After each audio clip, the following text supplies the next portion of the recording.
Hello and welcome everyone. I'm Clare Griffiths, Vice President of the Royal Historical Society, and it's my great pleasure to be chairing this afternoon's event, which is the latest in our occasional series of panel discussions, bringing together a group of scholars working on a particular aspect of history to talk about their research on that area and debate some of the questions facing scholars in studying that topic today. Our theme this afternoon is Histories of the British Political Left. And over the next hour and a half, we'll be discussing the current state of the field, some of the key developments in the study of the political culture of the left, the institutions, organisations, and electoral and governmental record of the Labour Party, and the shifts in methodological approaches, use of sources, and the questions which historians are asking about this aspect of modern British history. To develop this conversation, I'm delighted to welcome four historians who make up our panel. Laura Beers joins us today from Washington, D.C., where she's professor at the American University. Her publications include Your Britain, Media and the Making of the Labour Party, Red Ellen, The Life of Ellen Wilkinson, Socialist, Feminist and Internationalist, and most recently, Orwell's Ghosts, Wisdom and Warnings of the 21st Century. We're also joined today by Lyndsey Jenkins. Lyndsey is Associate Professor and Tutorial Fellow in History at Mansfield College, Oxford. Her publications include Sisters and Sisterhood, The Kenny Family, Class and Suffrage in 2021, and she's worked on a number of projects addressing different aspects of women's engagement with politics and on motherhood and the Labour Party. She also recently co-edited a special edition of Political Quarterly on the future of political history, along with our next panellist this afternoon, who is Colm Murphy. Colm's lecturer in British politics at Queen Mary, University of London, and he's written on many aspects of Labour's policy and strategy, including his recent book, Futures of Socialism, Modernisation in inverted commas, and the Labour Party and the British Left, 1973 to 1997. And completing our panel is Andrew Thorpe. Andrew is Professor of Modern History and Executive Dean of the Faculty of Arts, Humanities and Cultures at the University of Leeds. Andrew's many publications include the British General Election 1931 from 1991, the British Communist Party in Moscow from 2000, Parties at War, and the history of the British Labour Party, which is now, I believe, in at least its fourth edition and counting. So we'll be welcoming our panellists in a moment, but before we start the conversation, I want to say a little bit about how today's session is going to work and some of the practical arrangements. We are recording this session, so please be aware that the recording is in operation. I'll begin by asking each of our panellists to talk for 10 minutes or so about their research in this area and their thoughts on some of the challenges and opportunities for historians writing about the history of the British political left today. We'll then have some discussion as a round table before opening it up to questions from all of you. So if you do have questions that you'd like to put to the panel or comments you'd like to contribute to our discussion this afternoon, please put those in the Q&A section on Zoom rather than in the chat. It's much easier for us to find those there. So with all that in place, and I think all the housekeeping done for now, I'll hand over for our first speaker, and we'll go in alphabetical order today. So hand over to Laura to present some of her thoughts to open up this conversation. So thank you, Laura, if you want to turn on your camera and microphone. Great. Thank you very much. Well, thank you for having me, Claire, and the artists in general. I'm really happy for this pretext to just talk about my work and the trajectory and development of my career. So as a crutch this morning at about 6 a.m., I put together a PowerPoint, which is basically just pictures of things I've written, but I'm going to go ahead and share it. And then I'm going to start a stopwatch to keep myself to time. So let's see, we'll do play from start. So I added a picture of my most recent book, which Claire mentioned, Orwell's Ghost, largely because I'm not going to talk about it today. Because though Orwell's Ghost really does explore a lot of questions about progressive politics, both in the context of the 1930s and 40s, and also in the context of our 21st century moment, it's less explicitly about the Labor Party than really anything I've written before. It's about this kind of idiosyncratic, iconoclastic figure, George Orwell, Eric Blair, who understood himself as being a democratic socialist and on the political left, but whose own relationship with the Labor Party, many of whose members he considered to be cranks, as he famously says in The Road to Whig and Peer, um, is is somewhat problematic. And that's something I'm happy to talk about in the Q&A, but I'm going to talk more about my earlier work. So I'll start off with the book that was my doctoral thesis and became my first book. And I actually, I'm bringing in one of our colleagues, Sam Weatherall, who many of you know, next week to my own graduate seminar to talk about the process of writing his first book out of his doctoral thesis and how those ideas came together. So I thought it was nice to have the opportunity to return to my own first book. But it was published in 2010, so 15 years ago now. And at the time, the central question that really animated the book was one of the age-old questions within the study of the left, which is, what enables the Labor Party to replace the Liberals as the second party of the state in the aftermath of the First World War? Is it the collapse of liberalism, or is it the war itself, or is it labor making itself a viable contender? And that research was motivated by the linguistic turn, which was again a major movement within the historiography, political historiography, more specifically in the 1990s, focusing on language and political discourse. So we think about Gareth Stedman Jones's Languages of Class and that close reading of political language. But it was equally motivated by contemporary politics and history, right? This is the moment of New Labour's victory. Tony Blair is prime minister when I start graduate school. And really, this is the aftermath of it was the Sun What Won It with Kinnock's defeat, but also then of New Labour's courting of the Murdoch press. And thinking about the role of the media of political communication in getting messages across. So Your Britain then is going back and looking at the Labour Party in the early 20th century and thinking about the ways that new political medium, which at that time were really broadcasting, broadsheet dailies, the penny press, and to a lesser extent, film, are impacting the way in which labor is communicating to a new democratic electorate after the First World War. So thinking about the inspirations of that book and the questions it asked, they were a product of their time. And then after Your Britain, you really see a shift in my development as a scholar and really the way that I think of myself now towards a scholarship that is much more focused on questions of gender and how they relate to the politics of the left. And in terms of kind of early writing on that, I did an essay years ago on Thatcherism and the women's movement for Ben Jackson. Oh my gosh, sorry. Hold on a sec. Oh, for Thatcher's Britain. But then I also did this piece in a book that I co-edited with Grant Thomas on Brave New World, Imperial and Democratic Nation Building, on women in early party politics in the first half of the Second World War. And it was really indicative of a shift to thinking about the intersections between gender and politics that have largely defined my scholarship then.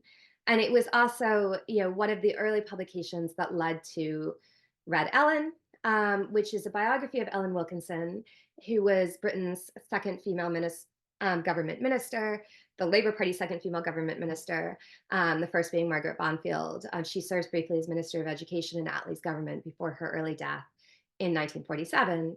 But while it is a biography of Wilkinson, it's also a study of it's kind of, I think of it in some ways as a microhistory or a networked history, or they were very influential, at least, in thinking about the way I wrote it.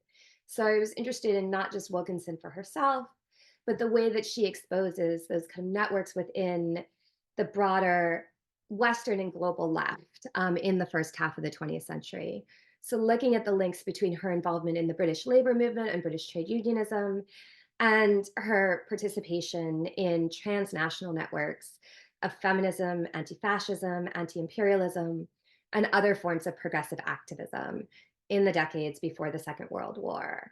And the book, I hope, really illuminates for readers the way in which Britain, which is often seen as unique and exceptional and studied in isolation from the rest of Europe and the broader Western world, particularly outside of just specifically an imperial context, that those progressive networks in the early 20th century, were really part of a broader global and particularly Western conversation about what progressivism should look like in that period.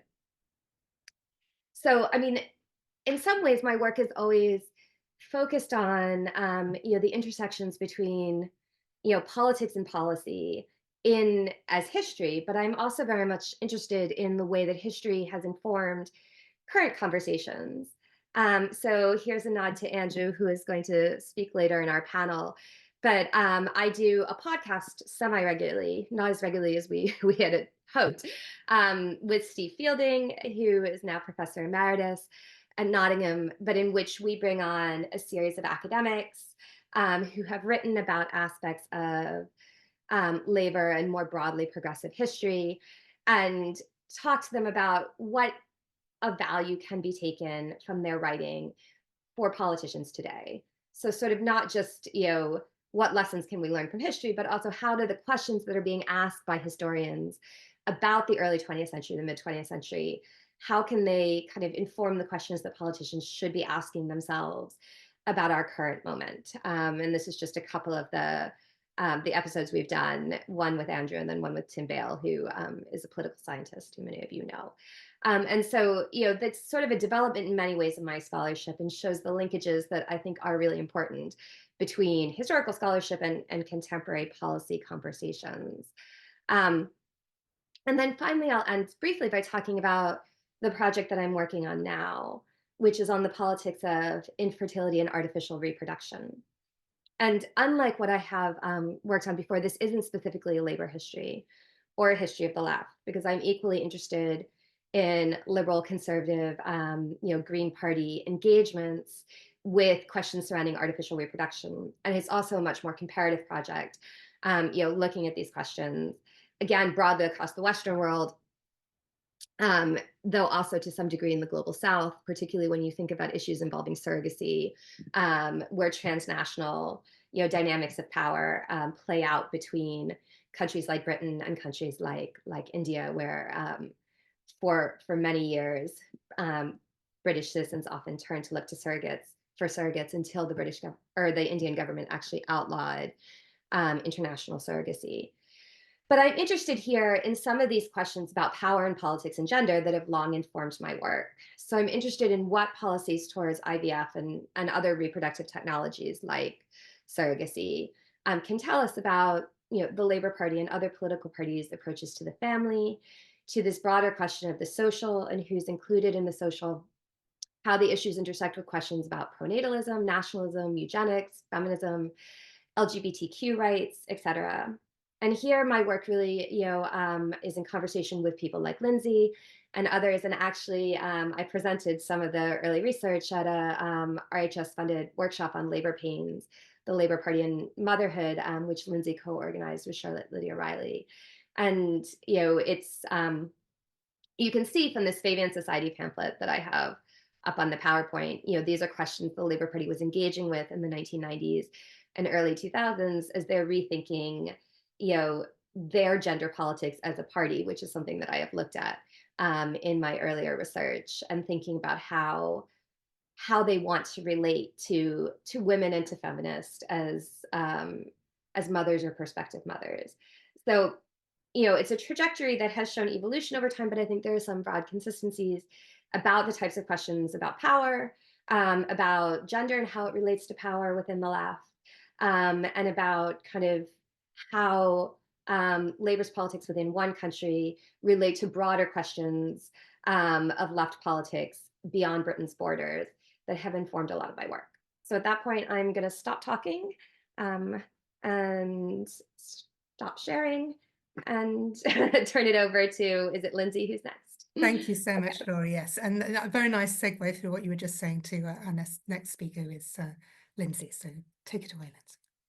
Thank you very much. Thank you, Claire and the RHS, for inviting me, and also to Emily for the work that she's put into making it happen behind the scenes. It's all been very smooth, so that's really nice.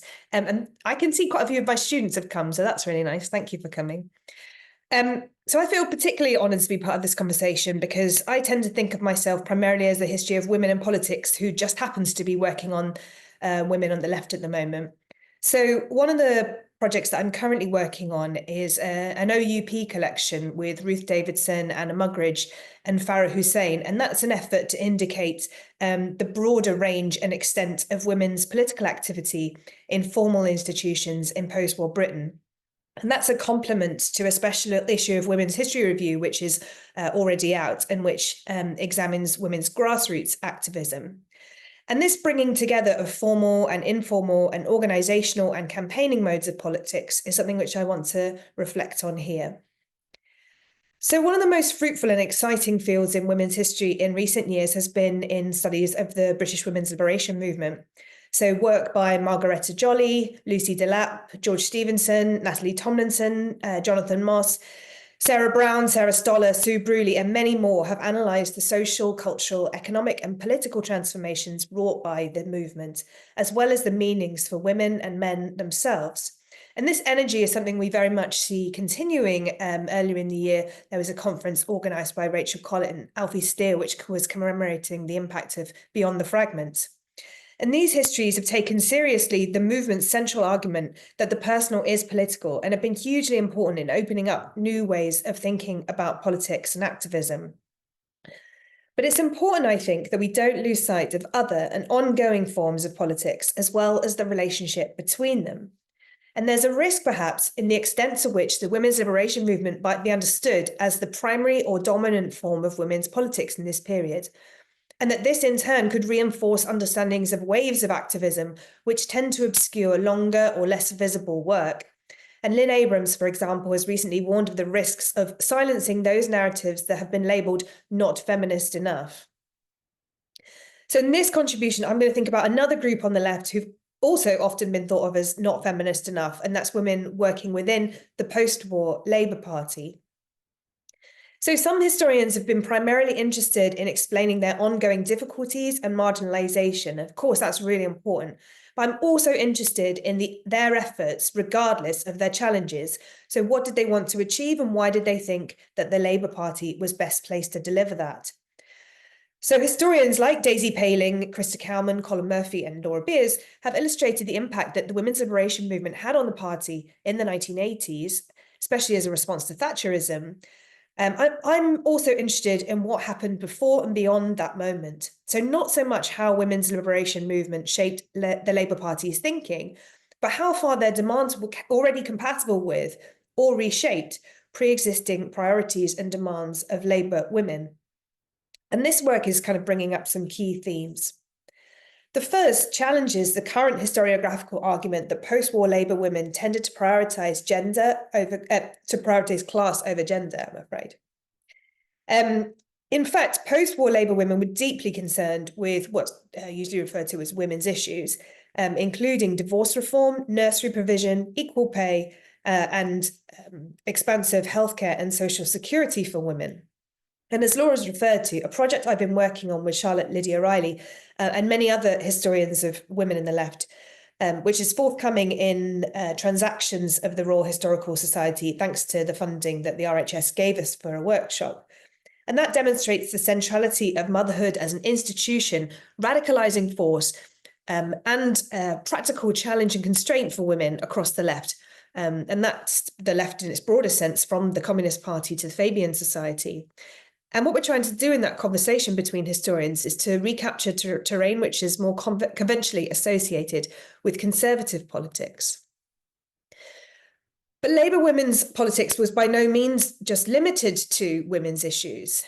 In fact, they had an expansive view of what women's issues might be, believing, for example, that key questions of foreign policy or economic policy, nuclear arms or nationalisation were, in and of themselves, women's issues. And they were far more conscious than their male colleagues that working class women's lives were shaped as much by their being women as by their being working class. And though they might have resented having to do all the heavy lifting in this area, they did it anyway because it was so integral to their politics. So Kate Beaumont's argument that it's more useful to conceptualize a women's movement than a feminist movement is central to my thinking. And the second theme this brings up is the ongoing significance of political consensus among women. In the post-war era, there was a great deal of common ground between women from different political persuasions and non-partisan women who shared a similar set of views and beliefs about women, pursued a particular kind of equality centered around political and legal rights, and worked collaboratively on issues such as equal pay and nationality rights. And you see women coming together, for example, in organisations like the Married Women's Association, which Sharon Thompson has recently written about. And of course, perhaps this is not surprising because how else would they get things done? But it was a direct challenge to the way that the Labour Party encouraged members to prioritise party activism to the exclusion of all other interests. Yet Labour women worked within and alongside established women's organisations. And they were also far more receptive to the rise of the women's liberation movement than has been previously acknowledged. And these themes are central to my current project, which is on the backbench MP Joyce Butler. And this is a collaborative partnership which is based very much on public engagement and outreach with Haringey Archive, a museum service. So Joyce Butler was the MP for Wood Green for 20 years from 1959. Her politics was shaped by her Quaker upbringing, her commitment to the international peace movement, and her involvement in cooperative politics. She had a long-standing commitment to women's causes, social justice, and she spearheaded the campaign to improve access to cervical cancer screening. She was inspired by anti-race discrimination campaigns and legislation. And from the mid-1960s, she instigated a series of parliamentary bills which were aimed at also eradicating sex discrimination. And she built a coalition of support around this involving established and emerging activists for women's rights. And she was instrumental in championing new action to tackle violence against women and children. So she exemplifies, I think, Sarah Crook's argument that Parliament can be a site of feminist activism. But I'm actually yet to speak to an audience where anyone else has heard of her. So maybe that will change today. So what I'm trying to do then is think about the connections between new and established forms of politics through expansive histories which look outwards. Well, what might this mean specifically for future histories of the left and the Labour Party specifically? So first of all, I'd say we have fantastic models to follow and build on already. The work done by scholars of the interwar period, like Pat Thane, Karen Hunt, June Hannam, Cathy Hunt, Pamela Graves, and Stephanie Ward, not only testifies to the breadth and depth of Labour women's activism for the Second World War, but also its impact and meaning. And I would argue that many of their concerns and methods are equally significant for the post-war period. And it's set out in more detail in a recent piece which I wrote together with Steph Ward in Political Quarterly. So first, I would argue that we need a better understanding of women as actors in the Labour Party. And that is not at all to call for just a simple history of great women, but as Laura was saying, by using kind of individual women as case studies, it gives us a great insight into broader themes. It's also important to observe that it is striking we know far more about women like Margaret Macmillan, Mary MacArthur, Margaret Llewellyn-Davies and Marion Phillips than we do about more recent high-profile figures like Sarah Barker, Joan Lester, Renee Short or Jo Richardson. Second, I think we need better understanding of women as activists so that we understand the everyday as well as the exceptional experiences of Labour women through the spaces and places which Labour worked. Now, it's true that very few women were able to achieve national or international impact, but the story is very different when we look to the neighbourhood, the community, the local branch, as well as behind the scenes to advisory bodies and committees and trade unions. It is astonishing, for example, that we know so little about Labour women and, in fact, women more generally in local government in the post-war period. And that's an area which scholars like Darrell Leaworthy are beginning to mine. And third, I suggest we need an intersectional approach, which is attentive not only to gender, but to questions of race, ethnicity, age, faith, sexuality, and disability. So to give just one example, Black women's involvement in the Labour Party did not originate with Diane Abbott, and we need to historicise pioneering achievements with a greater understanding of the intersections between feminist, anti-racist, and leftist politics. So how might historians of the Labour Party build on recent interventions by scholars like Jessica White, A.S. Francis, Olivia Wyatt, and Jay Bentil on Black women's activism to better understand points of connection as well as tension?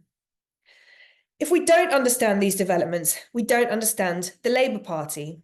It was women who dragged the party kicking and screaming towards equal pay, child benefit, and childcare, even when they were consistently told these were unaffordable or impractical. So my final point is simply we should think about who and what the left was, because we should never assume it was synonymous with men.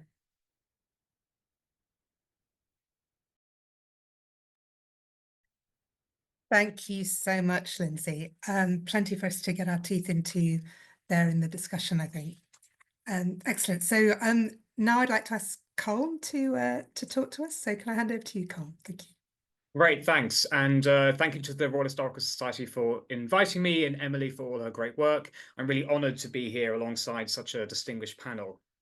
So we were asked to speak about our own work and about issues and opportunities across the historiography of the British political left. So like the previous two speakers, I'll begin with the first before then opening up the second. So my recent book, Futures of Socialism, is a new history of the debates about the modernisation of the British Labour Party in the late 20th century. And as Claire said, that comes with scare quotes. The book was a conscious work of archivally based revisionism.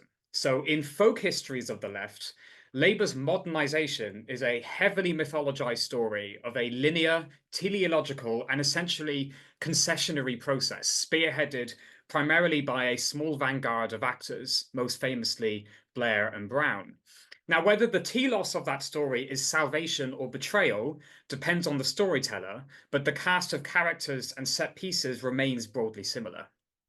Now, the academic literature on the subject in history and political science was, of course, far more sophisticated than the thing I just sketched out.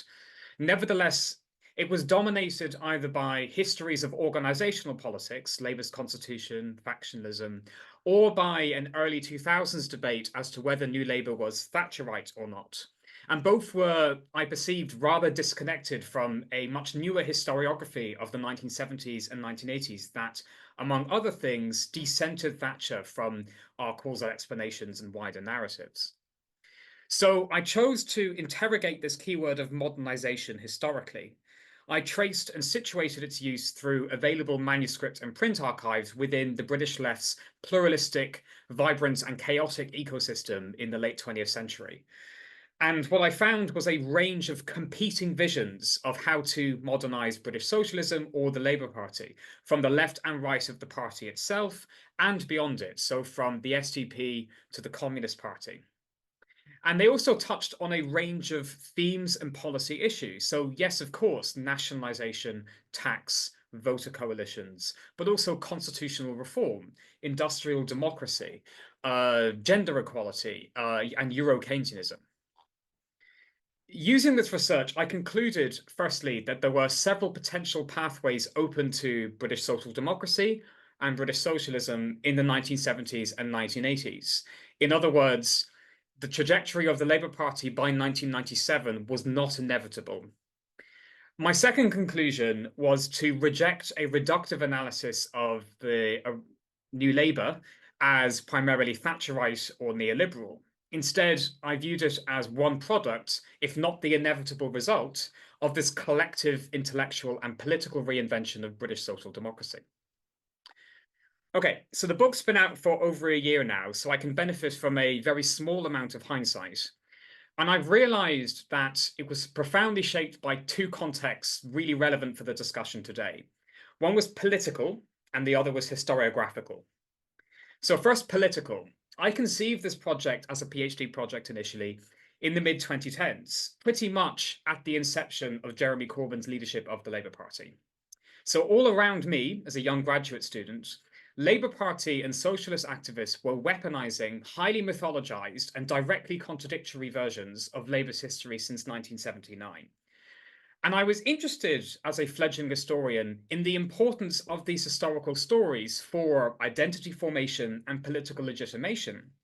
But I was also profoundly suspicious of their neatness. And that political context, I think, influenced my choice of research subject, and to an extent the way I approached it as well. So to quite consciously look at different traditions within British socialism and beyond factional identities. Now, I think that nicely illustrates a common issue for historians of the British political left more generally. Their often close relationship with the political left in their own time, something that's already been discussed. So all historians are, of course, shaped by present contexts. But as John Callaghan, Stephen Fielding, and Steve Ludlam once pointed out, scholars of the left have often been Labour Party members or have supported movements that have hoped to replace Labour as the dominant force on the left. As Lawrence Black has noted, I quote, lines between political activist discussion and historical writing were regularly blurred. Now, that's not necessarily a problem, and indeed, for full transparency, I write about contemporary politics, but it does raise some questions. The first is the risk of distortion. So David Edgerton, with whom many will be familiar, has long argued that popular concepts in contemporary British history, such as social democracy and the welfare state, underestimate critical historical actors or subjects, such as business interests, the military, and the Cold War. And for Edgerton, this originates from the so-called left British nationalism of 1960s and 1970s historians, Paul Addison being a key example.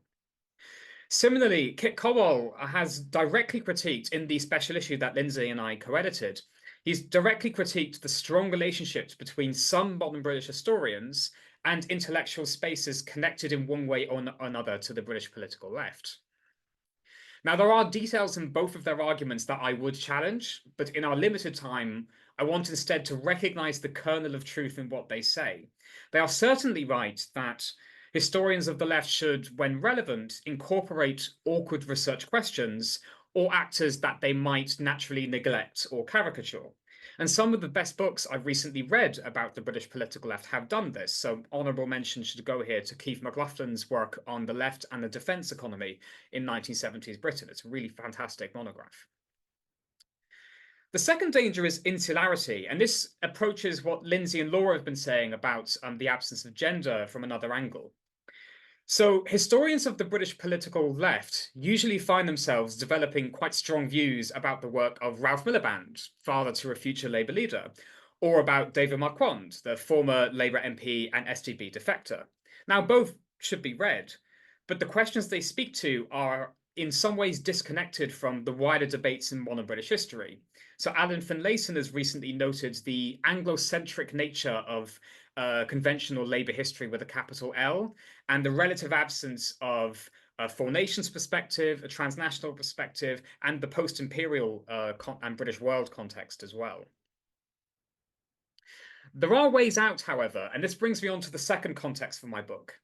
In hindsight, I'm really grateful that when I began my PhD, there was a lively debate about the periodizing concept of neoliberalism, which was reaching its height across fields and disciplines, and has shaped several excellent recent books, from The Neoliberal Age, edited collection by Florence Sutcliffe-Braithwaite, Ben Jackson, and Alan Davis, to Sam Weatherall's Foundations, to Tahila Sasson's The Solidarity Economy.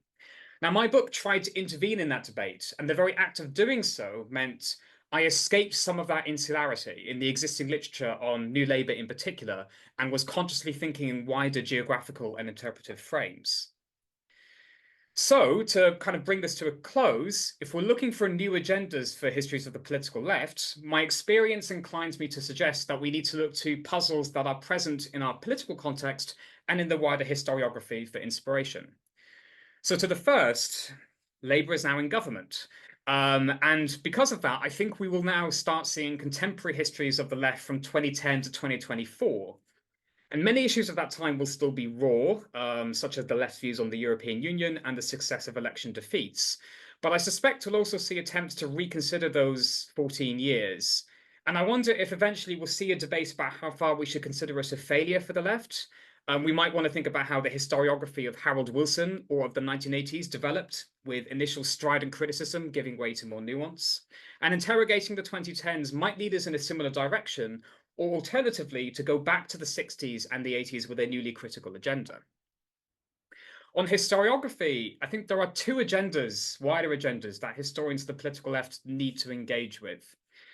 Firstly, as Mark Matera, Camilla Schofield, Kanetta Hammond-Perry, Radhika Natarajan, and Rob Waters have argued, concepts like social democracy, the welfare state, community, all central to the mainstream historiography of the left, are quite problematized once we bring in histories of racialization and of the mutating territorial and constitutional definitions of British over the 20th century and 19th too.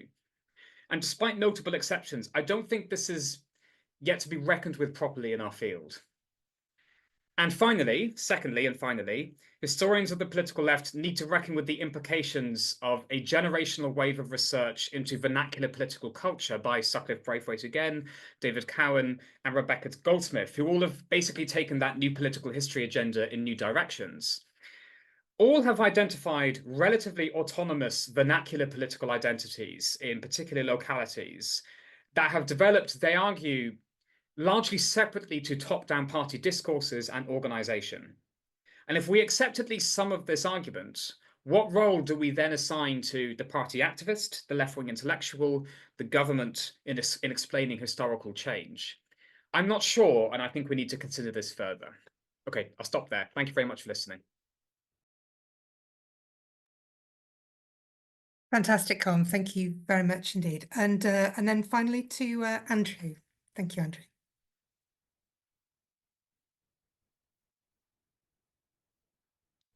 Claire, and thank you to the Royal Historical Society for inviting me to this event. I think three really excellent presentations there, so quite a few acts to follow.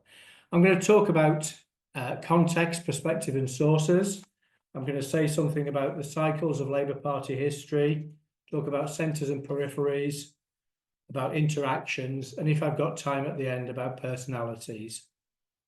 So context is so important. In their editorial introduction to Labour's First Century in 2000, Duncan Tanner, Pat Thane and Nick Tarazzo offered a robust defence of the party's record.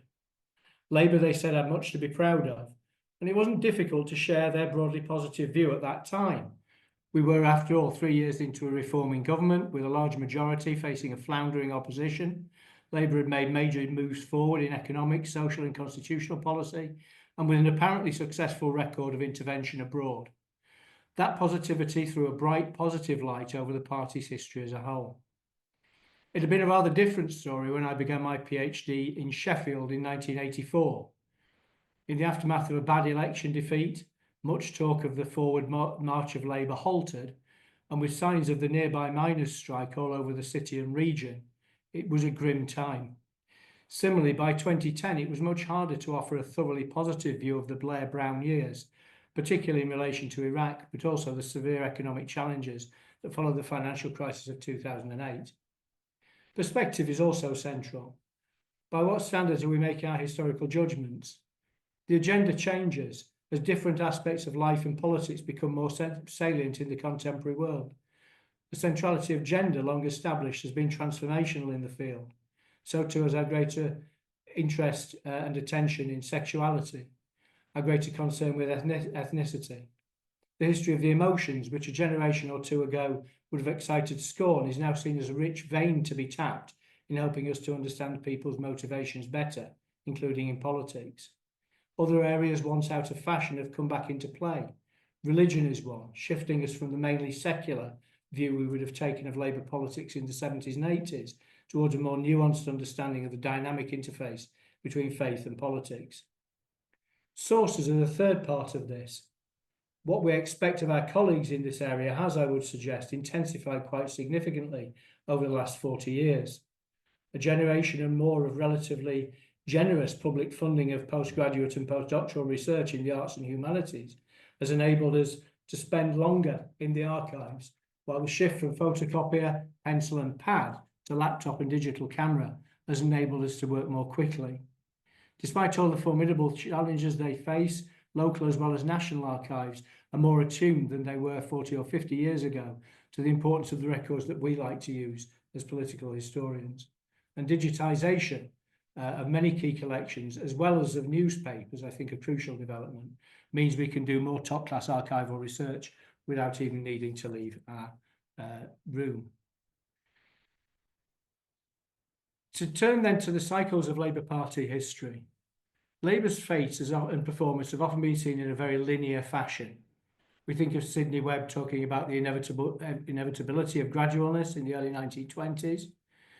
1929, Herbert Morrison describing the Labour Party as the miracle of politics following the formation of the second Labour government. In 1931, of course, the line moved backwards with the huge election defeat. But victory in 1945 saw what Francis Williams was soon to call the 50 Years' March resumed. Further defeats in the 50s saw the great debate about the future, and of course, Must Labour Lose, published by Abrams and Rose in 1960. But victory in 1964 and Harold Wilson's claim by 1976 that he'd made Labour the natural party of government restaked a claim for something more positive. But by the early 1980s, as I say, it was about the forward march of Labour halted, and the literature was replete with books with titles like What Went Wrong. It was only the recovery of the party in the 1990s that allowed the more positive tone of the centenary literature that appeared in 2000. And it perhaps wasn't entirely accidental that the title of the 2005 party manifesto was Britain Forward, Not Back, a linear model, if ever there was one. This approach has some value, but I'd suggest we get more insight from a more cyclical view of the party's history. At any time, including now, we're at a particular stage of the cycle. This is something I've not published much about, but I have spoken to quite a few local Labour parties about it over the last few years. The argument is that Labour is essentially a party that seeks not so much absolute redistribution, as the effective and fair distribution of the fruits of a successful capitalism. That as the system produces more wealth, it produces more tax, which can then be spent on social reforms that benefit the less well off, if not always the worst off, in society, and tend to create greater equality. While capitalism is prospering, this approach keeps the party broadly united. The problems start to become more significant when the system ceases to deliver and as hard choices become more and more inevitable, like 1930-31, 1967-70, 1976-9, 2008-10. Then, especially if a Labour government is in office, the critical voices become more persuasive, the left becomes stronger, sometimes to the point of taking control or nearly so. In this context, the centre-right resists, at first ineffectually, but then as the economic position improves and as the failings of the left in control become more demonstrable, so the party moves back to the centre and eventually regains power. And we can see this as having happened in the period between 2008 and 2024. However, with its fundamental approach unchanged, it's probable that Labour will repeat the cycle sooner or later. Thinking about centre and periphery, national and local, I've always been excited in my own work to study sources that haven't been studied before. That's one of the reasons why I turned to studying the British Communist Party in Moscow in the Moscow archives in the early 1990s. In truth, I'd already got into looking at obscure sources in my PhD thesis, looking at lots of local party records. And I've since, of course, based much of a whole book, Parties at War, on the local records of the three main parties during the Second World War. Often characterised as tedious, such sources as local minute books, annual reports, membership rolls, election ephemera and accounts can offer truly original insights into the realities of politics on the ground, local and regional variations and so on. Get a terrific amount from a really good collection of local party records, such as the Derby Labour Party records that I worked on in the late 80s when working on Jimmy Thomas. These records can really illuminate our view of the varieties of Labour Party history. The fourth part of what I want to talk about is interactions. Sometimes we can forget that Labour didn't operate in a vacuum, but operated as part of a wider political ecosystem. To some extent, it was defined not just by itself, but by its opponents. That was why I became so interested in the Communist Party and in Labour's reaction to that.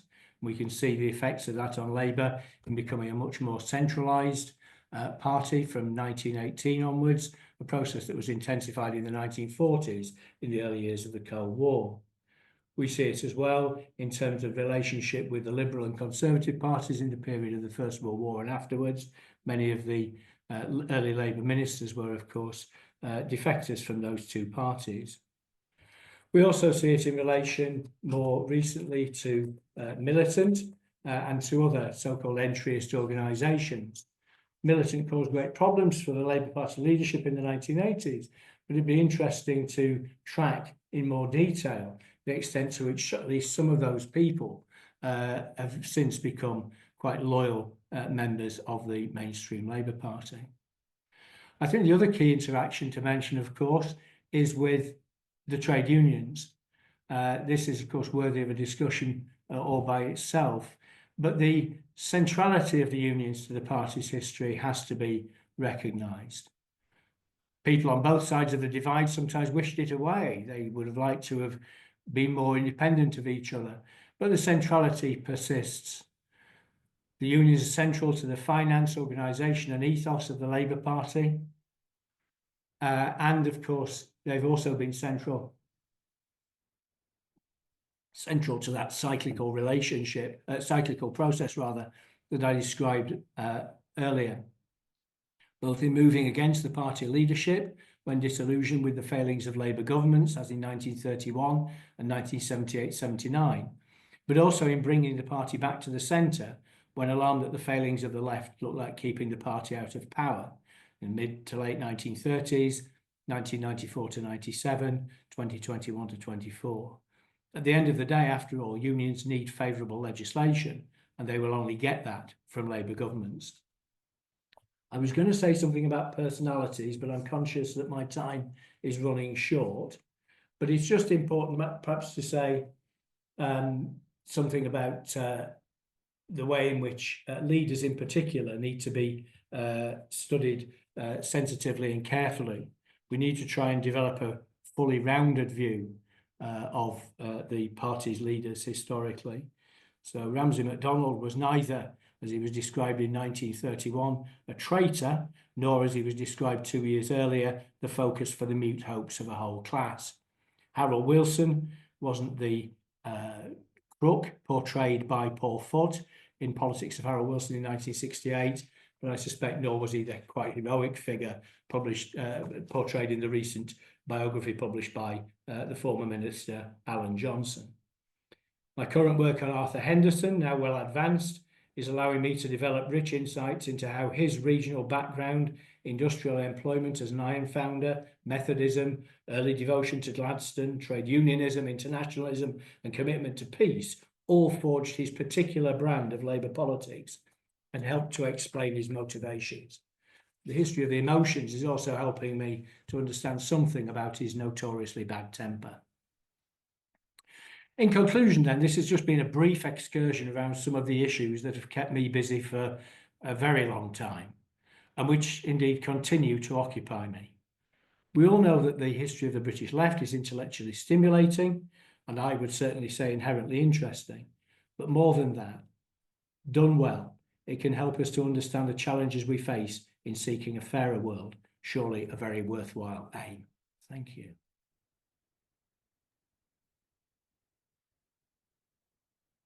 Thank you very much, Andrew. That's fantastic. So if I could ask all the panelists to come on screen, then we'll have some time now for a round table and to begin to talk through some of the issues that you've raised in the presentations. And can I encourage the audience, if you have questions, comments, do be putting them in that question and answer, the Q&A section on Zoom, so that we can come on to talk about some of those.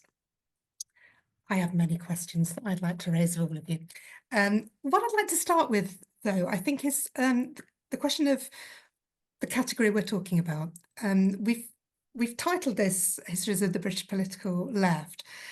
And often when we're writing about the political left in Britain, we're drawn to talking about the history of the Labour Party and often to talking about an institutional history. And I'd like to ask you all for your thoughts on how far you feel we can really write a history of the political left, or whether at different points that has been more or less salient, that sense of there being something that's identifiable as the left in Britain, and something that goes beyond perhaps particular party structures and becomes something that's more about a set of values, a set of political ideas, shared kind of cultural experiences and so on. So perhaps I could invite you to reflect a little on that, the question about studying the left and the position of studying the Labour Party within that.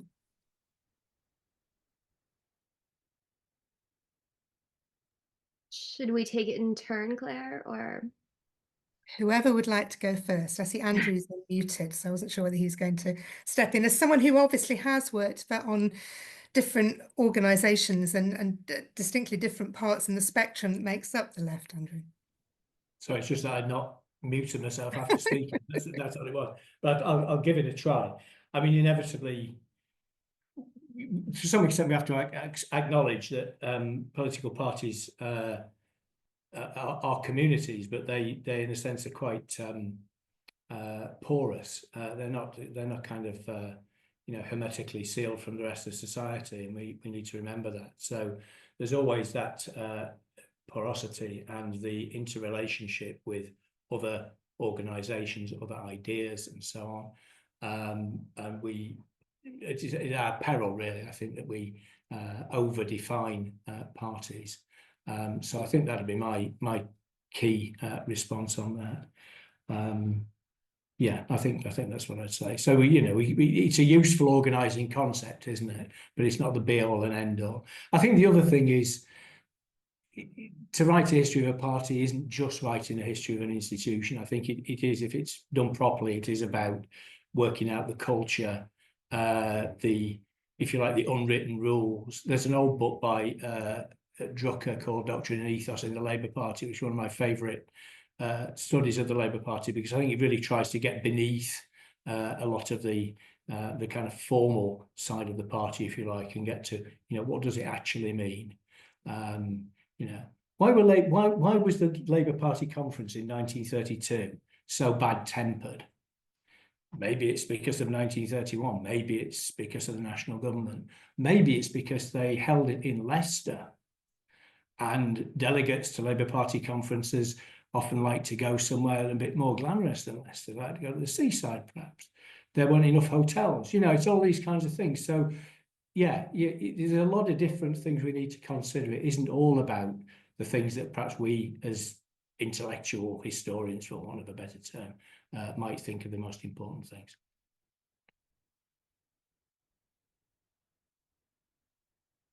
I'm feeling guilty, Claire, because I feel like I very much sort of fell into that instinctive, I'll talk about those parts of my work that have to do with the Labour Party, because when this is what we mean by the British left, though obviously my work, a lot of it has been problematizing the idea that the left is solely, the history of the Labour Party. And I was actually thinking back to this quote, one of Orwell's famous quote on cranks.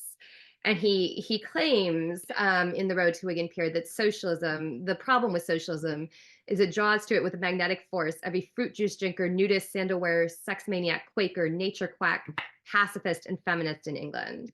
And I mean, some of these are kind of, over the top caricatures, but the idea that pacifism and feminism are somehow like, crankishly equatable with fruit juice drinking and wearing Birkenstocks or whatever, but it is writing off, certain types of forces that would see themselves as progressive, right? The pacifist movement in that period, and to this day, identifies itself with a progressive left. And a lot of the problems actually that Labour faced in the last election, to do with opposition over the party's Gaza policy, stemmed from pacifists as well as from Muslim communities, and similarly, feminists, for the most part, think of themselves as being on the political left, but not everyone on the political left thinks of themselves as being a feminist, right? And a lot of the, Sheila Rowbottoms and Beyond the Fragments and that kind of thinking by socialist feminists in the late 70s and late 80s grew out of the tension between the fact that they very much understood themselves as part of a progressive project, but were not understood as such by all members of the Labour Party establishment, who understood themselves to be the kind of official representatives of the left. And so I think that question of how groups outside the Labour Party who identify as progressive, who identify with a political left interact with the formal institutions of the Labour Party is an important one. And I think, a lot of us, both, with our cameras on and also in this audience, I've been thinking in profitable ways about that question in our research. Yes, I'm very glad you mentioned that point about progressivism, and you talked about that earlier as well, Laura, because I think that idea of the progressive identity is really important, actually, in thinking about those communities. Colm, I think you wanted to come in next. Yeah, just quickly, it's a really good question. I think I get more confident about using the term left the more it moves towards those formal institutions, even though, as I'm about to explain, my research goes beyond those institutions and, as Andrew says, tries to situate the Labour Party in a much wider culture. So when you're thinking about political culture, the left is a dangerous word to use, because are you talking about progressives or radicals or Labourists or people who believe in a multicultural agenda, or and your point about chronology is important too. I mean, which period are we talking? How does it split up? It was common for the left to be pro-empire in a particular way in the early 20th century, right? Eugenics originated in part from people who thought of themselves as progressive. So it's a kind of risky word to use, particularly when not heavily caveated and contextualized. But scholars often, when they talk about political culture in the broader sense, use terms like radicalism or new social movements, and these become alternatives.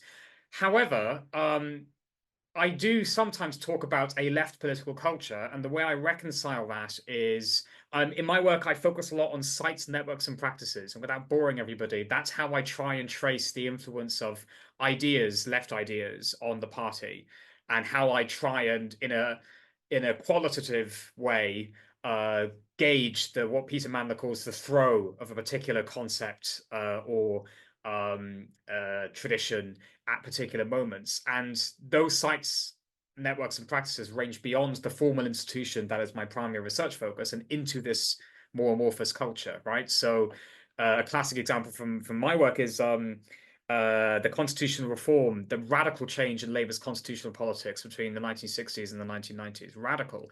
And to explain that, you do have to think about NEC meetings, about electoral dilemmas, about changes within the party, but you also need to think about Charter 88, this cross-party, not just left-wing organisation. You need to think about what's going on in the New Statesman, in Marxism today. And you can bring some of those in and call them the left, but only because they're connected through a network or through a particular cause or campaign to a subconsciously left organization, and are using left thinking, in this case, either social democratic or Marxist thought of the 80s and 90s in some way. So that's how I try and reconcile that tension. But it's a tension you can't fully solve, I don't think. Lyndsey, you're muted at the moment. Sorry. I think there's also a question about the relationship or how individuals understand themselves within a particular context. And particularly, I was so conscious in the work I'd done on suffrage is that we tend to think about, for example, women as suffragists, when for them, that's only one moment in a kind of much longer trajectory of political activism. So, a particular individual might belong to the Labour Party, but they might also, very well belong to the WILF, to the International Marxist Organisation, to CND, or to the Women's Institute. And so thinking about how those different affiliations might speak to their kind of wider interests, I think, is also quite important. And how far the Labour Party is just a kind of vehicle to achieve their wider objectives, whether that's about peace or anti-poverty agendas, is, I think, important.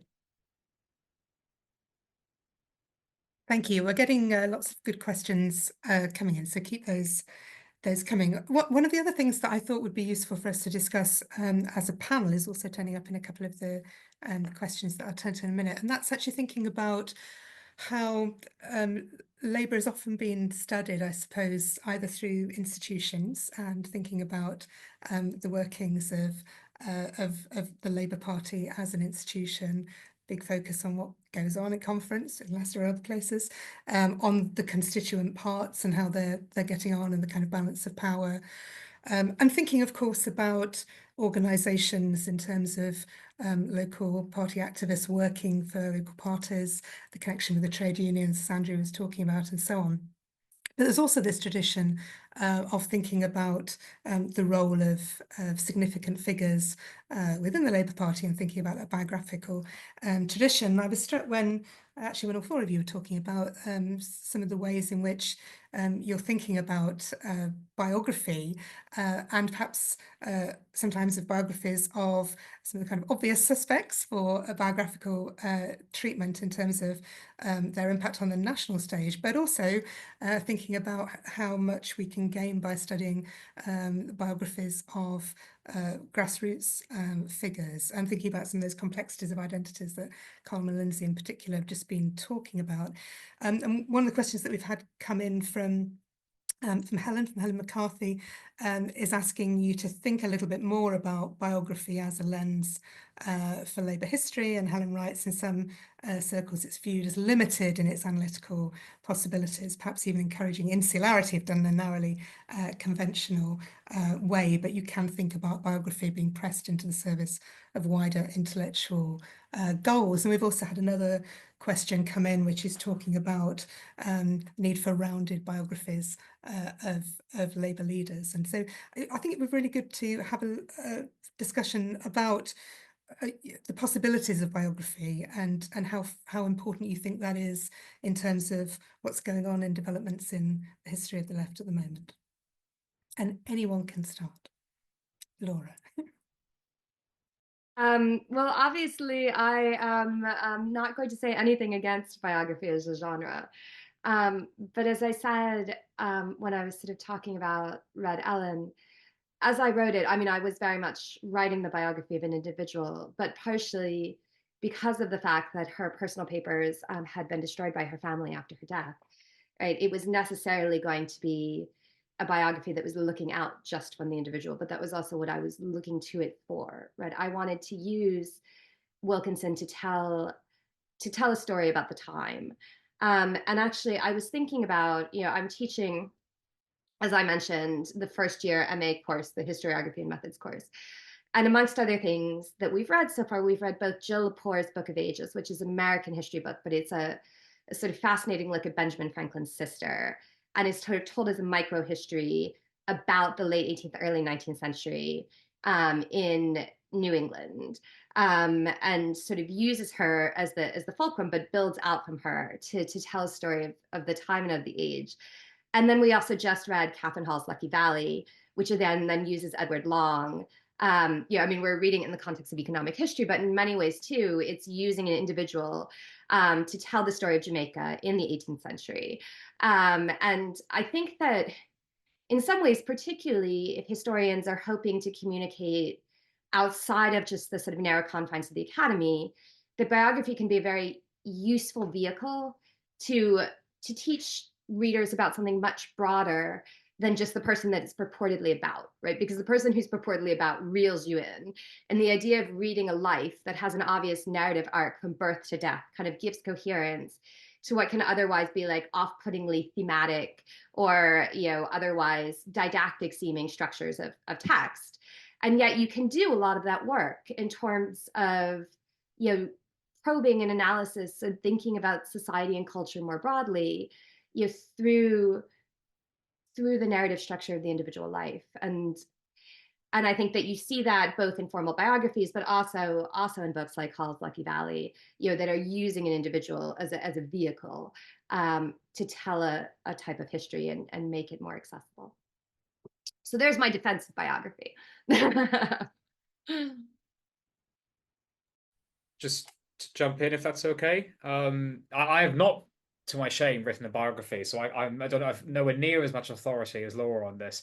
But I just thought, when I was listening to the question, think in terms of basic historiographical innovation in our field and in related fields, some biographies have been incredibly important. So it's worth thinking about Ben Pimlott's biography of Wilson, which is as good as everybody says. It's quite long, but it's such an immersive experience, and that was part of the move towards a more nuanced understanding of Wilson that was then taken up and developed by people like Helen Parr and Glenn O'Hara. That biography kind of made an impact in that way.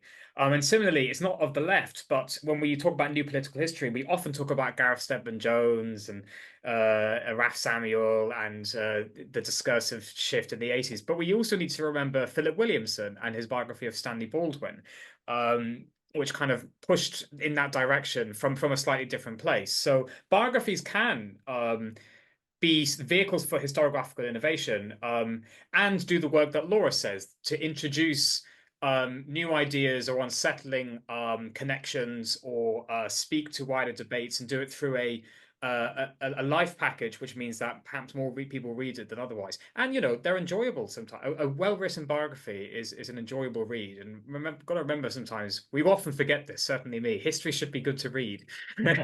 So yeah, biographies can be useful in that sense too. Can I come in? I mean, it's interesting you mentioned Williamson, because you're right. I mean, that is a fantastic book. But my recollection of Philip is that he would say that was a monograph on Baldwin rather than a biography, in a sense, or almost making the point. I think biography is an incredibly good way of getting into history, and I'm working on Henderson. I've nearly finished the first draft of the book. But it does need to be seriously researched. There's lots of archives to look at. Really needs to be grounded in the literature, in lots of different literatures. It's quite difficult if you think of the different literatures around someone like Henderson, Disarmament Conference and Methodism, as much as the NEC and Labour Party Conference. You know, all of that needs to be taken into account. And that point about narrative, Colm, is really important, I think. You know, you've got to be able to tell the story and tell it well. I mean, Laura does that superbly well in her book on Alan Wilkinson. But I think also, you know, the richness of the lesser known people. I think of Joe Liddington's book on Selina Cooper, for example, as an absolute example of a really good reclaiming from history. And the kind of work that Malcolm Chase did on Chartists, you know, really rescuing these very, very obscure people and giving us that account.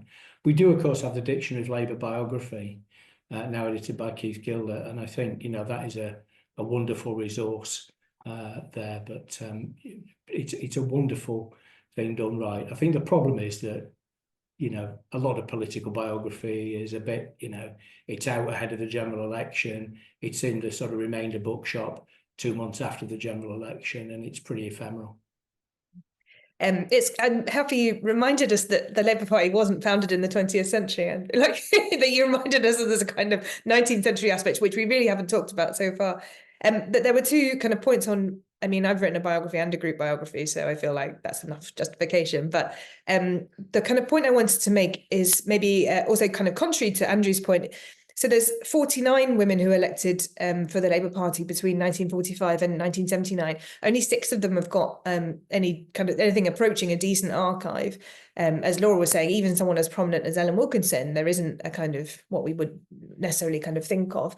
My speculation about that is they didn't have wives who did their filing for them, but it does kind of present, you know, particular challenges about how we might go about this.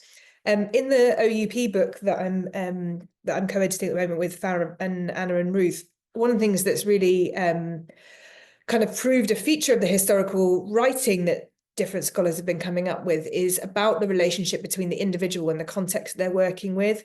And that might be kind of within their local section or within a particular network or a kind of culture, whether that's the group of women MPs or whether it's in an organisation they're associated with or whether it's a kind of cross-party network. And so I think there is something really valuable there about, you know, using an individual to understand a particular context, but also recognising that, you know, these individuals aren't operating alone in some ways, particularly when we talk about the history of the left, when we're talking about a collective history, that they're not able to do that and they wouldn't want to.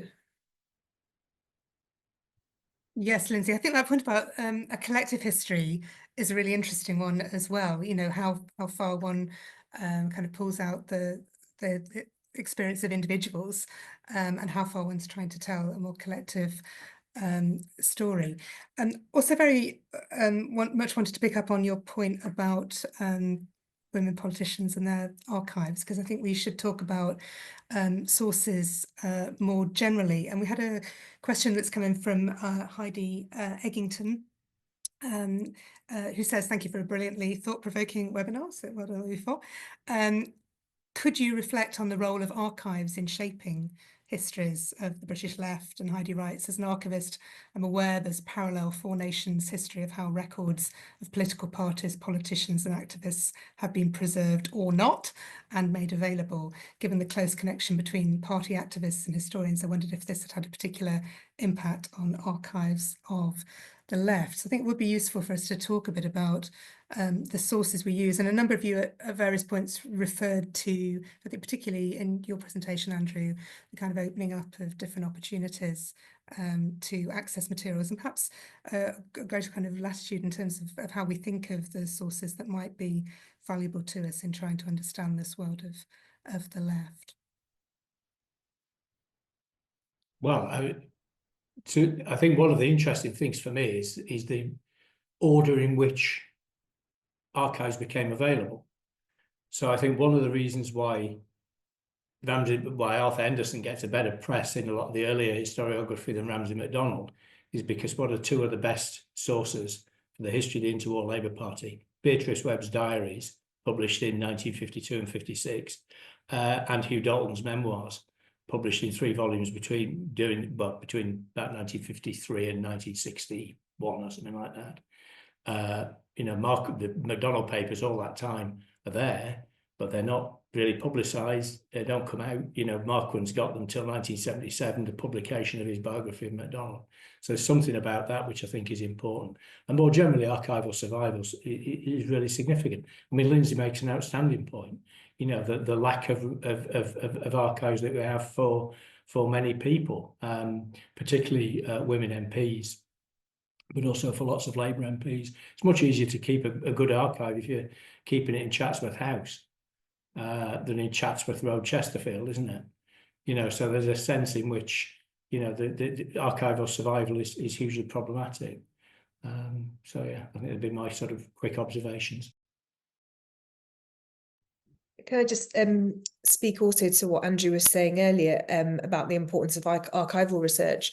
I think that the digitisation of so much material recently about the left has been really fantastic. So for example, Labour Woman is now digitised, and that does make life so much easier. But we can't let that, that fantastic resource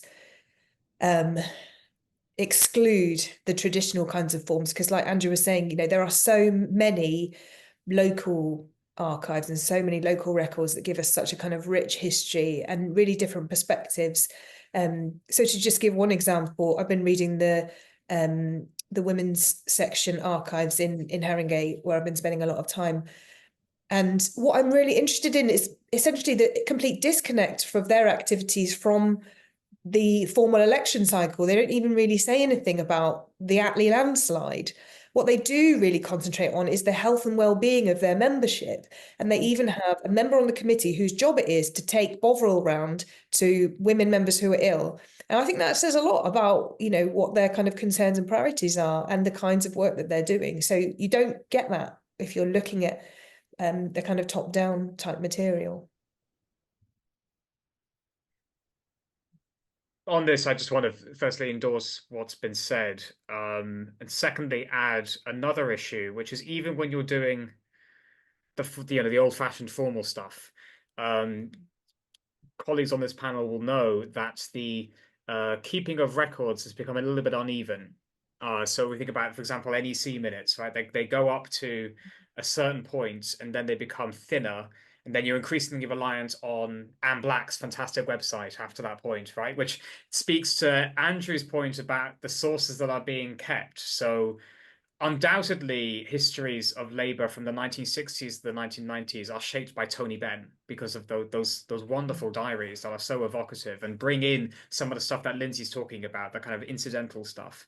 But that is a presence we need to be aware of.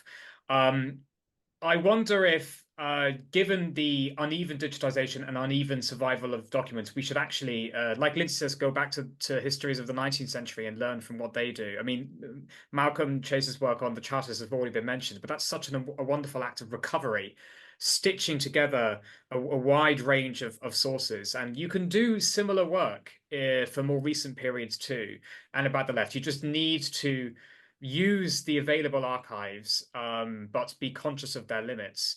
And just to add as well, digitization can be a danger in that it can sometimes mislead people about its representativeness. So from a very narrow point of view, I wrote an article about New Socialists, which is one of like the rivals to Marxism Today.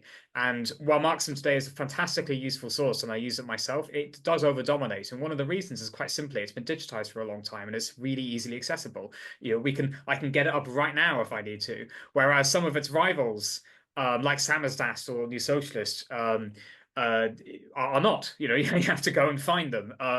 So that's a context, and particularly when social scientists do archival history or attempt to, I wonder if they don't have the same sense of archival fragmentation and unevenness that we do. I think that point that Colm makes about skewing, the digitization is both a great boon, but it also you know, can really skew research. And I think about that in terms of my own research on spare rib, which there's like a kind of dodgy, slightly Samizdat website that had digitized spare rib. And so it makes it much easier to look at it than some of the other second wave feminist WLM publications. But I also was sitting here at my desk and I was looking for, I have like a little box where I keep the types of cards that I don't always have in my wallet. And I was looking for something to renew my vehicle registration and found there's local county record offices, University of Leeds, Andrew, Oxford, the Shropshire Archives, the National Library of Wales. Sean, I saw you're there. Hello. The BDIC in Paris and the IHR all sitting there in a pile. And this is because my books were not written at breakneck speed, and they were written with the type of resources that allowed me to do that kind of travel to those archives. And I think in thinking about the types of histories that get written, it's not just like, oh, bad social scientists just do cursory online research because they're not real historians. But real historians increasingly are limited in the places they can get to by growing resource constraints that just make the type of comprehensive local archival research to write these kind of fleshed out histories increasingly difficult and push people into an over-reliance in the sources that are available, which, you know, are subject to the idiosyncrasies of those archives that have the resources. The Modern Record Center has some great trade union resources digitized because work has the money. The trade union libraries digitization is much more dodgy, as people know. You know, or you know, the LSE, the collections that are held there tend to be digitized. The collections that are held some other places don't. And so I think the ways that a combination of selective digitization and resource constraints can lead to skews in the types of research that gets done is something that we should be aware of, both as scholars ourselves, but also as supervisors. I think that links very nicely to a question that's been posed by James Squires. And James has written, I wondered as academics at various institutions how you viewed the future of research on the British political left, particularly in regard to funding opportunities.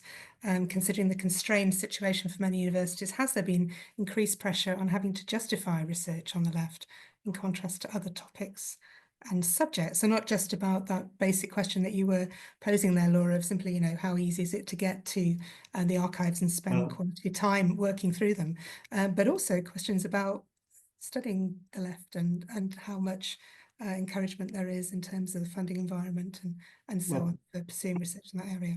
So perhaps if I can put my kind of university bureaucrat hat on for a moment. I mean, I don't think that there's I understand the question. I don't think that there's a particular disadvantage to historians of the left through the constrained funding environment, but the funding environment is getting more difficult. You know, I said about we've been through, it won't seem like it to a lot of people because a lot of people still haven't got funding, but the fact of the matter is that through, say, the AHRC's doctoral training partnerships over the last decade, you know, we're having a pretty decent funding deal. It has been possible through things like the White Rose arrangement that we have here with York and Sheffield, for people to get that HRC funding. The way that the HRC is now distributing its funding is going to be very, very difficult. There will be less money. It will be distributed in a different way, and that is going to be hugely challenging. So I think we do have to face that. It is very, very problematic, I think. But I don't think there's an inherent disadvantage to us any more than there is to, historians or indeed classicists or literary scholars or whoever. There are quite a lot of questions for us to get through, so people may want to come back to that. Just bringing in a comment from David Blazer, who's observed that those challenges of getting beyond the sources that are available, the digitisation, are even more pronounced for those who aren't based in the UK. So that's something we might also want to pick up on. But one of the things that I would like us to have a chance to talk about before our time elapses is something that again has been cropping up in quite a lot of the conversations from the audience too, and that's about geography and about perspectives, about how far we're now able to write a Four Nations approach to the political left, about how actually the histories of political left are dealing effectively or not with questions beyond those Four Nations as well, contexts of empire, contexts of decolonisation, Labour's approach to foreign policy and so on. There are a lot of things to think about in terms of what the focus of perhaps Labour history has often been historically. And I wondered if you'd like to reflect a bit on those kind of questions about how far you feel, and I know that a number of you have spoken eloquently about your own concerns to try and get out of that straitjacket and to be talking more about a history which goes beyond a history of the English political left. But I wonder how far you feel the field really is engaging effectively with that challenge. I definitely think there's scope to do more. I'm particularly conscious of the fact that, so basically, if you were a woman who wanted to stand for candidacy in post-war Britain, you only had a chance if you were stood in London or the West Midlands or in Scotland. And there's two MPs elected in Wales, women MPs, between 1945 and 1979, and I have some sense about the particular challenges and limitations that women were facing in Wales, but I haven't myself yet really got to grips with why Scotland was proving such kind of more fertile territory, or why it seemed more possible. And that is something I want to explore very much more in my own work, and I hope that others will likewise do so. If I can come in, yeah, in some sense, there's been a lot of progress. So there's definitely particular scholars that we can name who've worked on Wales and Labour, and Wales and the left, Scotland and the left, and done some really great work. I think Northern Ireland and Ireland is a different story. That's a bit more complicated. And then similarly, I can think of lots of scholars who do work on the transnational left, and there's been recent work on the States, very relevantly for Laura and for a couple of weeks. But also, it's conventional to situate, for example, the Labour Party within the wider family of European social democracy, and some recent books have drawn out parallels and comparisons very usefully there. So I think that does happen. What I think could still be done is, firstly, as Lyndsey says, those kinds of differences that we don't yet understand. That one sounds fascinating, like where women are getting elected. I'd really like to know more.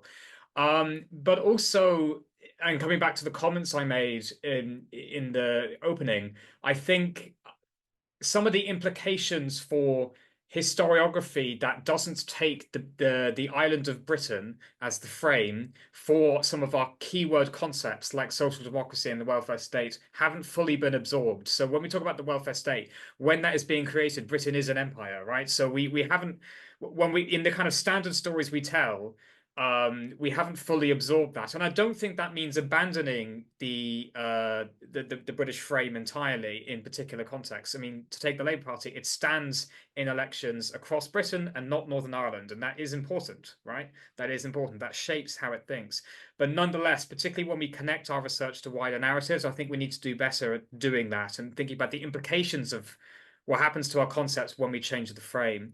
And just final point on this, David Laser makes a really good point about the skewing of digitization being particularly the case for scholars who are international, given the funding environment. But it does also offer an opportunity, which is you can look at transnational connections between, say, the British left and the left in your context. So the Australian Labour Party is a really promising connection, because there's been a lot of influences between the British Labour Party and the Australian Labour Party. So you can make a virtue out of these things too, and that just encourages us all to keep reading each other and learning from each other, really. I would just add to that, to sort of both piggyback on, but also query that, Colm, I think that the imperial context, and particularly the imperial context of the welfare state, is something that is being done right now. I mean, it's something we're sort of looking at and thinking about. I think the bigger issue is more what you said earlier about thinking about the left, the British left within the continental, particularly context of social democracy. And I'm thinking about, I was just reading UNESCO's social democracy for the podcast that Steve and I are doing. And, New Labour is in there, but they're in there as one example among many, as opposed to,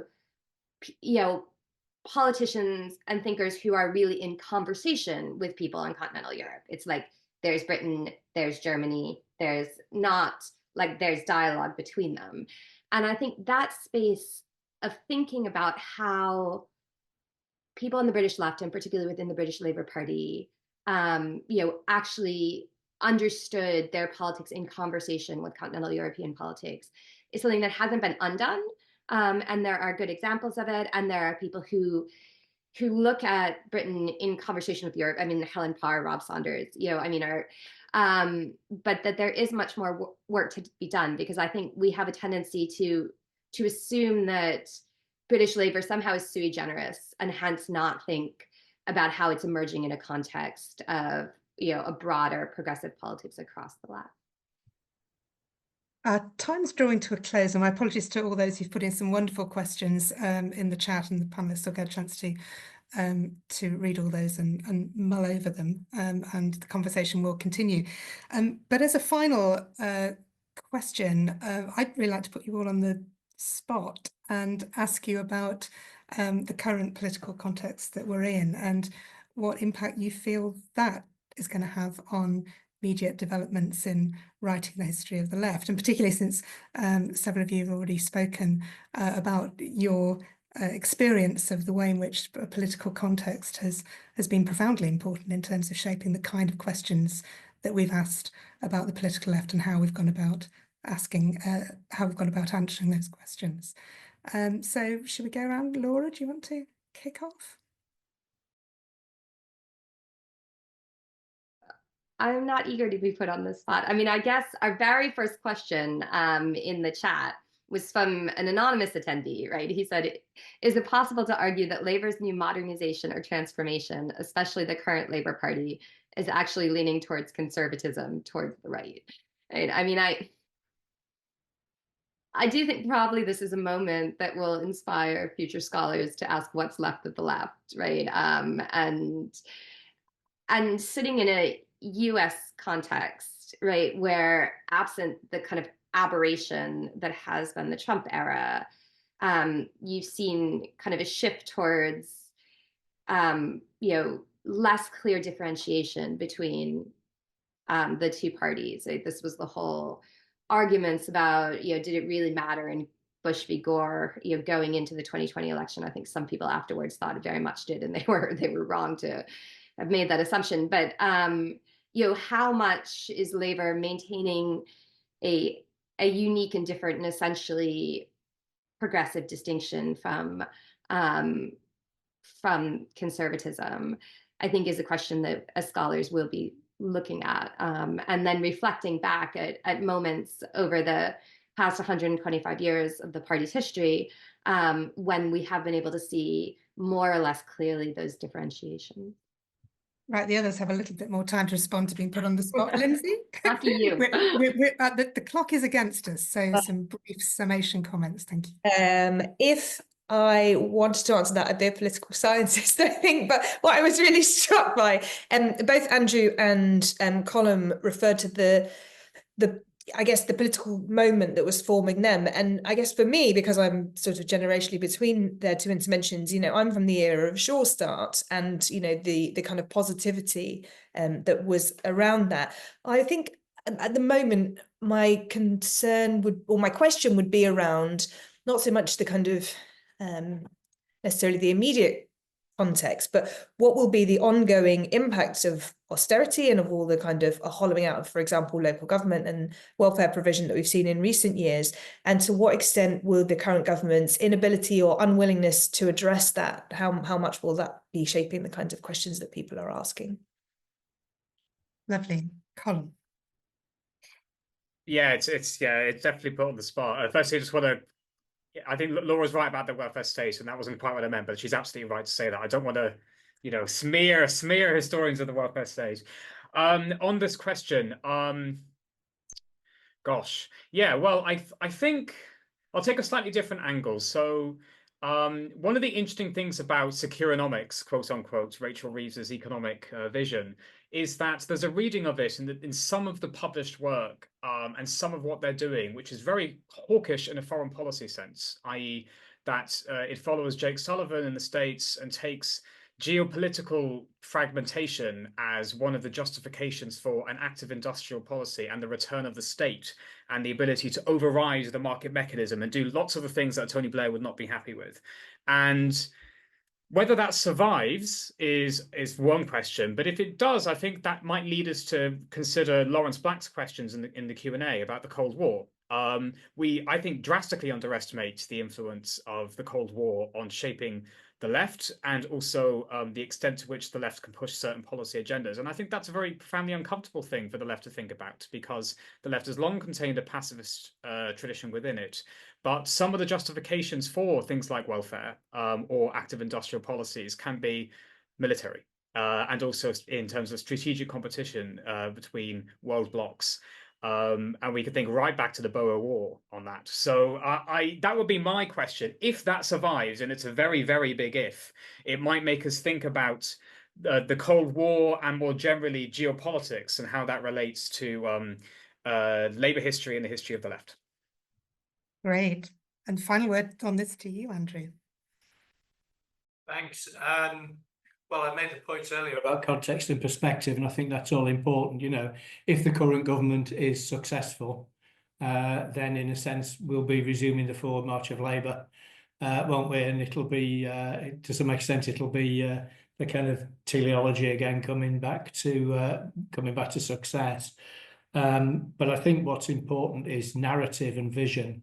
And you know, for me, the question is whether we can get beyond a position we seem to be at the moment, where we have a essentially technocratic government struggling, well, not struggling at all actually at the moment, but potentially struggling against a kind of increasingly unstable populist right, the kind of situation perhaps that there is in the United States at the moment. So I think that is the kind of battleground that we've probably got. And, you know, Harold Wilson always said you've got to kind of keep the thing moving forward at a good pace. You know, the moment you sort of stop he used a stagecoach analogy, I think. He said the moment the stagecoach stopped, everybody got off and started arguing with each other. So the thing was to keep moving. And I think that's probably the important thing to do. But the context isn't necessarily unfavourable. You know, Lawrence makes a great point about the Cold War.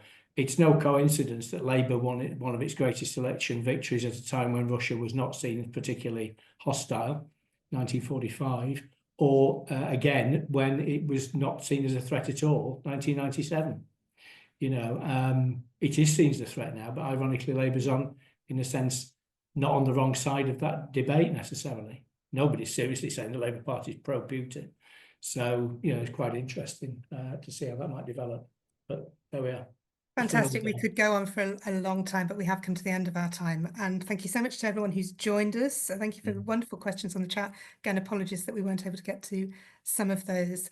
And it only remains me to thank very warmly our wonderful panelists, Laura, Lyndsey, Colm and Andrew, and also to thank Emily Betts for getting all this organised and helping it to run so smoothly. The recording will be available in due course through the RHS website. So I will bid you all a very good afternoon. Thank you very much.